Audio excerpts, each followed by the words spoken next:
É com enorme alegria que nós damos início às atividades acadêmicas da Casa de Leitura Dirce Coates Riedel em 2024.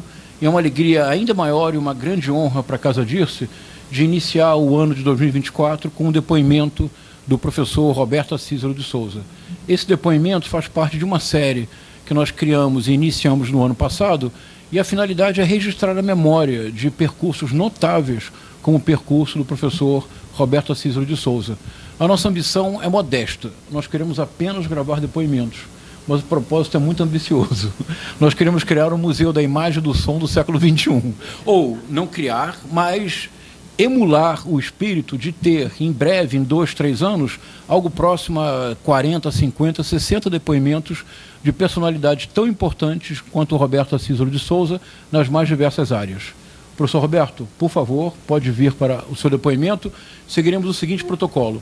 O que tentaremos é compreender a formação, o presente e os projetos futuros do professor Roberto Cícero. Eu quero agradecer muitíssimo a generosidade do professor José Luiz Jobim, do professor Júlio França, do professor Nabil Araújo, que participarão dialogando com o professor Roberto Cícero. Iniciaremos com o depoimento do professor Roberto Cícero, depois passaremos ao diálogo com os professores convidados e depois abriremos o microfone para que todos possam falar, fazer perguntas ou simplesmente depoimentos sobre a personalidade e a obra do professor Roberto Cícero. Roberto, muito obrigado.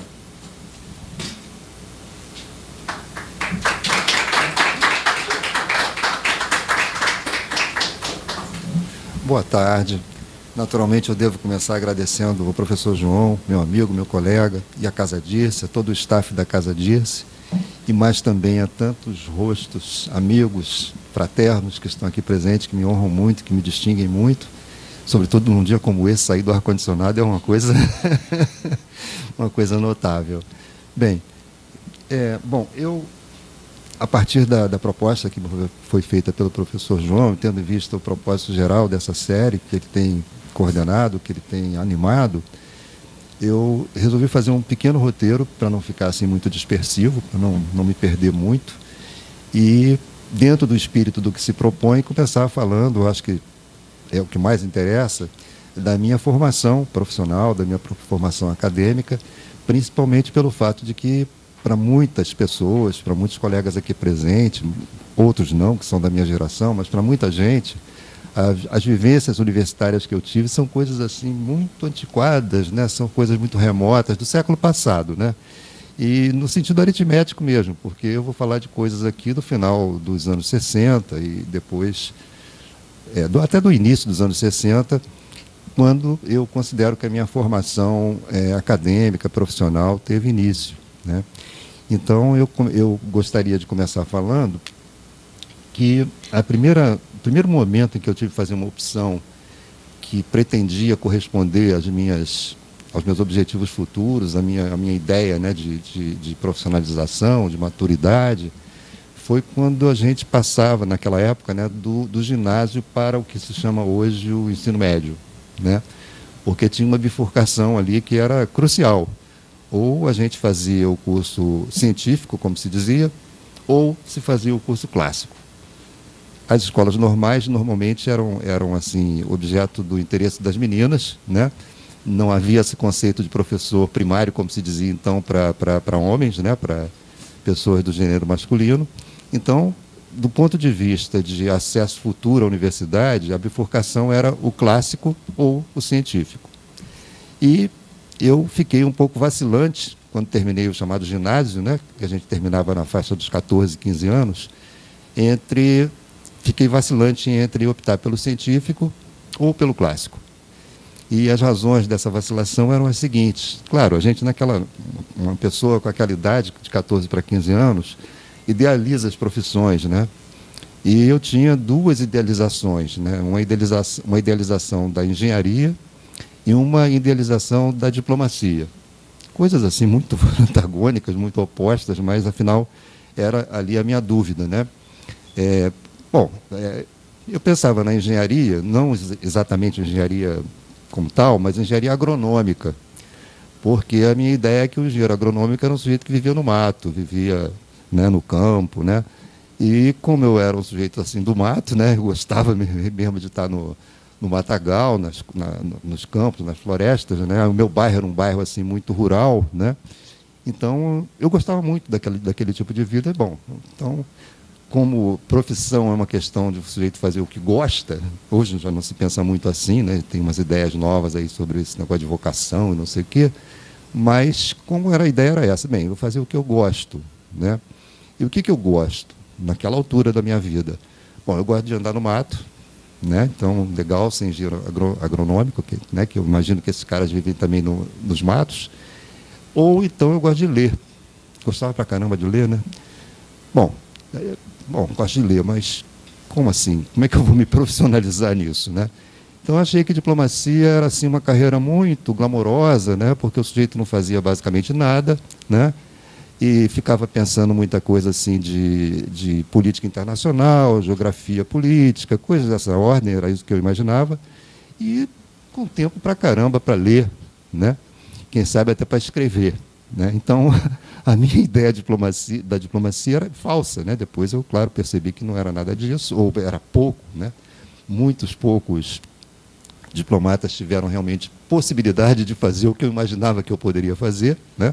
Porque, na verdade, é uma vida de burocrata muito, muito difícil até, né? Muito pouco remunerada, mal remunerada, até onde eu sei. E, enfim, não era, então, uma visão que eu tivesse da diplomacia, assim, né, um conhecimento concreto do que consistia a profissão.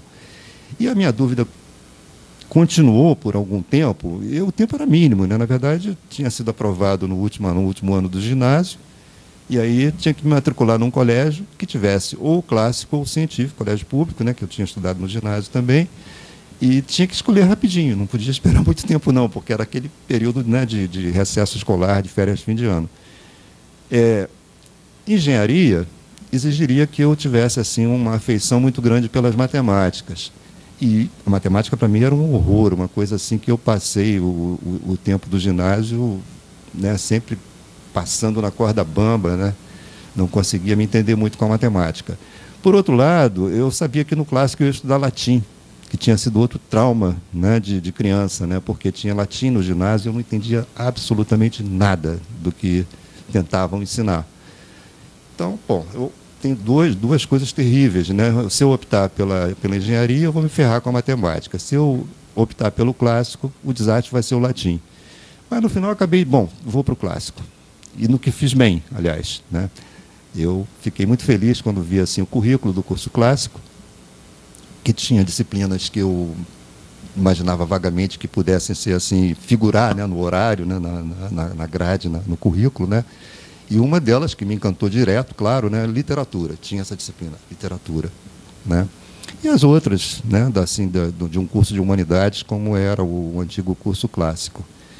Então, fiz ali o curso clássico, ao contrário do que tinha acontecido no ginásio, fui até bom aluno, porque as coisas me agradavam mais, né? Não tinha. E o próprio latim, acabei me entendendo bem com o latim, né? Mas, então, foi isso ali, assim, a minha primeira necessidade de uma escolha que me encaminhou para a profissão que no futuro eu teria, foi essa, né? De ficar ali meio na dúvida entre uma coisa e a outra e acabar fazendo uma opção. Bom, eu acho que o curso clássico que eu fiz foi forte, era um colégio estadual, tínhamos muitas carências, professores que não... disciplinas sem professores que eram um pouco assíduos, né? Mas em algumas disciplinas nós tivemos o que interessava, né? O que foi realmente forte, que me ajudou muito e, de certo modo, me preparou também para o vestibular, né?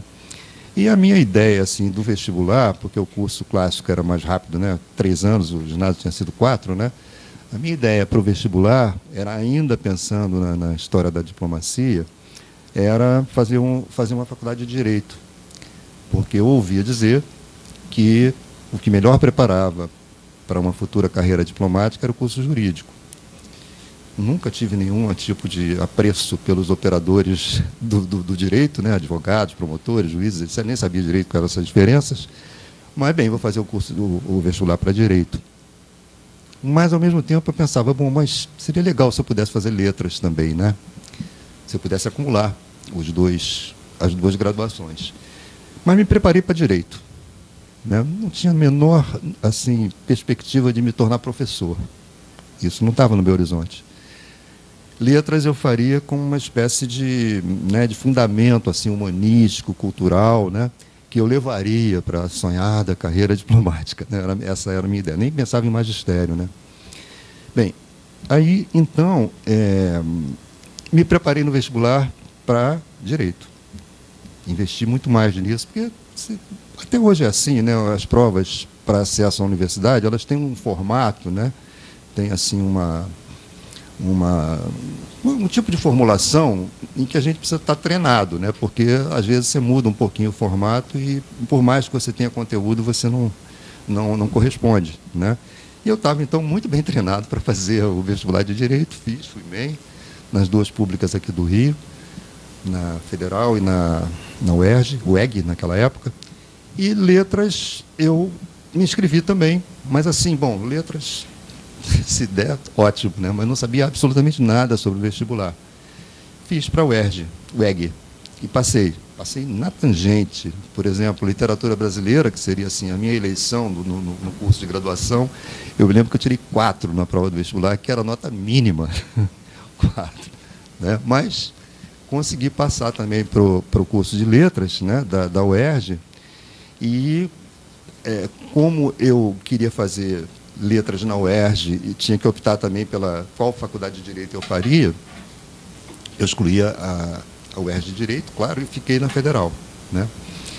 Então, eu ficava super feliz, evidentemente, estava de 18 para 19 anos fazendo os 2 cursos que eu gostaria de fazer, né? E então começou o período letivo, depois eu conto um pouquinho sobre os percalços do início na UERJ, na UEG, né? Na época, né? Mas comecei a fazer os cursos, achando que dava para compatibilizar o horário, porque o curso de Direito era de manhã, de 8 a meio-dia, e o da UERJ era um horário esquisito para caramba, começava às 4h30 da tarde e terminava 9h30. Era assim, vespertino, né? E iniciozinho da noite. Dava para conciliar tranquilo os horários, né? Hoje, um estudante que queira fazer duas graduações não consegue, né? Não por deficiência dele, mas por inflação dos currículos, né? E os currículos naquele tempo eram bem desinflados, né? Não tinha essas maluquices todas que tem hoje. Não é saudosismo isso é só assim, um ato crítico, né? Eu acho que o currículo, quanto mais enxuto, quanto mais esbelto, melhor para a formação do estudante. Mas agora não, agora, né, tem um raciocínio de que... Quantas matérias você fazia por semestre em cada curso? E no Direito eram 5 matérias por semestre. Porque era de segunda a sexta, todas as manhãs tinha aula de uma disciplina. Então, no primeiro ano, por exemplo, eu me lembro, tinha Direito Civil e Romano, Teoria Geral do Estado e Direito Constitucional, Economia Política, as 2 disciplinas, talvez eu não me lembre agora, mas enfim, eram 5 disciplinas. Né? Só 5 disciplinas. Na Letras, também era bem enxuto o currículo, bem enxuto. Nós tínhamos literatura brasileira, literatura portuguesa, língua portuguesa, latim, linguística, filologia românica, e tínhamos que optar por uma língua instrumental. Só. Né? Esse era o nosso currículo. Nem tinha essa nomenclatura, literatura 1, 2, 3, mas tinha teoria literária também. Vou falar um pouquinho sobre essa tal de teoria literária. Então, era isso, o currículo bem enxuto, né? Embora a gente tivesse, por exemplo, literatura brasileira e literatura portuguesa durante 4 anos. Né? Teoria literária só no primeiro ano. Linguística, acho que só no segundo. Filologia românica no 4º. Latim no primeiro e no segundo. E como tinha que escolher uma língua instrumental, mas a escolha era única, a gente só podia escolher italiano. Porque era a única que a instituição tinha naquela época, né? O nosso professor de italiano, improvisado, eu acho que ele não era um profissional, ele acho que ele era um voluntário, era um frade capuchinho, né? Porque, esqueci o nome dele agora, mas enfim, era um senhor muito, assim, barbinha dele, né? A gente, muito boa gente, todo mundo colava na prova, era uma loucura a prova de italiano, até porque era muito pouco tempo, né? E eu me lembro que eu tinha uma dificuldade enorme de, por exemplo, pediam lá, ele pedia às vezes, né, os números em italiano, aí eu misturava com espanhol, com latim, para mim era tudo a mesma coisa, porque é difícil, né? Essas distinções acabam sendo Mas, enfim, não foi uma coisa muito produtiva, né, a língua instrumental. Em compensação, as disciplinas da área foram muito boas. Eu vou falar um pouquinho mais detalhadamente sobre uma pessoa que não tem vocação. Passa aqui. Eu vou pegar uma cadeira. Peraí. Pode continuar, Roberto. Bem, eu estava falando, então, da compatibilização dos dois horários, né, das duas faculdades, mas, muito rapidamente, eu percebi que eu não tinha a menor paciência, nem assim, disponibilidade, né, mental até, para acompanhar o curso de Direito com seriedade. Né? Descobri isso muito rápido. Eu gostei muito das disciplinas do primeiro ano, porque eram disciplinas assim mais filosóficas, mais políticas, né? Tipo direito constitucional, por exemplo, teoria geral do Estado, isso eu achava legal, economia política, né? Mas depois começaram as disciplinas propriamente profissionalizantes e técnicas, né? Direito penal, que eu chamava de direito penoso, porque era uma coisa horrorosa de se estudar, né? E aí eu percebi, não, esse curso realmente só se me deixarem fazer assim por inércia. Né? Eu vou mesmo me dedicar às disciplinas de letras que eu estou acompanhando, estou gostando, é isso que eu quero. E aí eu fui ficando na faculdade de Direito e praticamente abandonei o curso, porque a partir do segundo ano, eu entrei em 1968, no meu primeiro ano, tanto em letras quanto em Direito. Em 69, todos nós sabemos o que aconteceu. Né? E a faculdade de Direito, que tinha uma vida política entre os estudantes mais ou menos forte, aliás, muito forte, né? Era o famoso CACO, né? As pessoas nem falavam, não diriam o nome da faculdade de Direito, não, o CACO. Era o órgão dos estudantes, né? O Centro Acadêmico Cândido de Oliveira, né? Então era um troço muito assim, muito aquecido do ponto de vista político, mesmo naquela época, né? Mas em 69 acabou. Né? Acabou. Né? No outro ano não tinha nada, a faculdade virou assim um lugar muito sem graça, né? Tudo muito contido, muito reprimido. E aí perdi completamente o interesse, ao mesmo tempo que eu continuava muito assíduo, muito interessado no curso de letras. Né? Bom, então como ainda havia aquela ideia da diplomacia, vou ver se eu consigo terminar o curso de Direito. Foram deixando, fazendo prova, passando. Quase abandonei no quarto ano, mas por instâncias da família, aguentei mais um ano, né? Porque quando eu estava no quarto ano, começou a funcionar a Escola de Comunicação da UFRJ, que era uma unidade nova. Né? Tinha começado, eu acho que um ano antes. Né? E quando eu vi o currículo, eu falei, poxa, o que eu estou fazendo aqui? Né? Eu vou entrar nessa outra faculdade porque eu tenho muito mais a ver com isso. Mas aí, quando eu disse que eu ia abandonar a faculdade, termina, está no fim, não sei o que, papai, eu terminei. Né? E um ano depois de ter terminado letras. Mas, como eu disse, né, não é que eu não tenha apreço pelas profissões jurídicas, ao contrário, eu tenho alguns colegas que até hoje, né, são meus amigos, grandes amigos, e são pessoas muito bem-sucedidas na profissão, não é nenhum tipo de pouco caso, né, da minha parte, mas era uma questão minha, né, eu estava errado ali, não era aquilo que eu queria mesmo. Né. Ao contrário, em letras, eu fui bastante assim, cuidadoso, muito zeloso com as disciplinas, né? E isso eu queria dizer também, o que era a UEG daquela época, né? Bom, eu fiz o vestibular era isolado, ou seja, não tinha nenhum vestibular unificado, e mesmo dentro das universidades, cada unidade fazia como bem entendia. Né? Então, letras tinham um formato, o resto eu não sabia.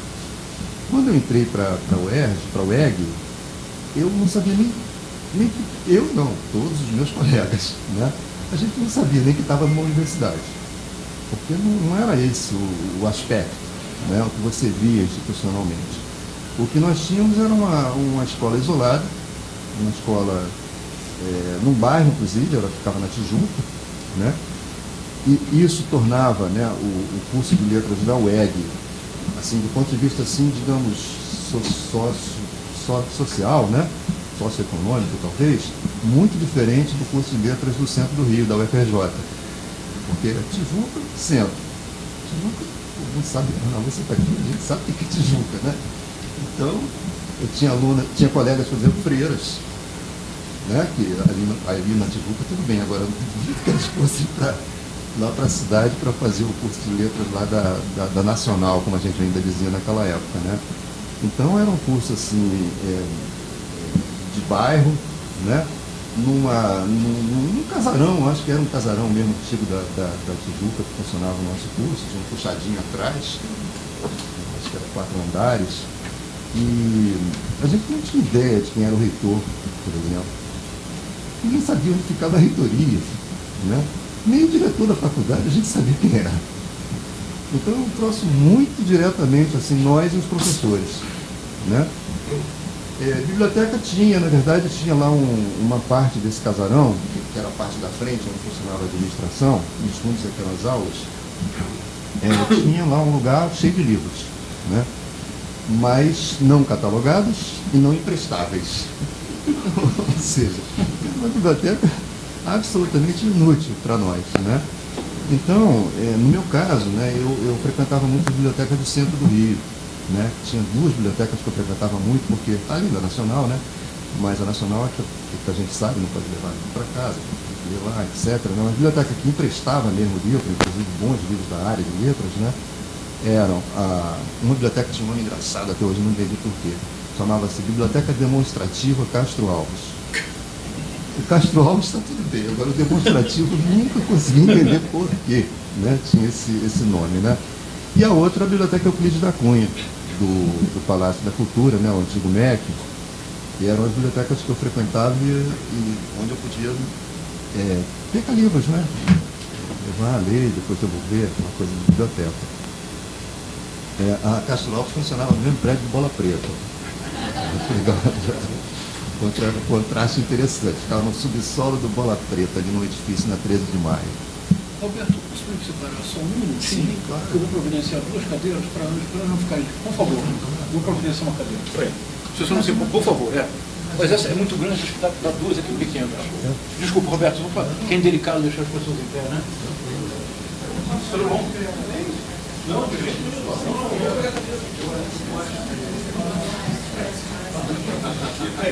Na próxima vez alguém chegar. Roberto, desculpe, mas esse é um prova do seu sucesso retumbante.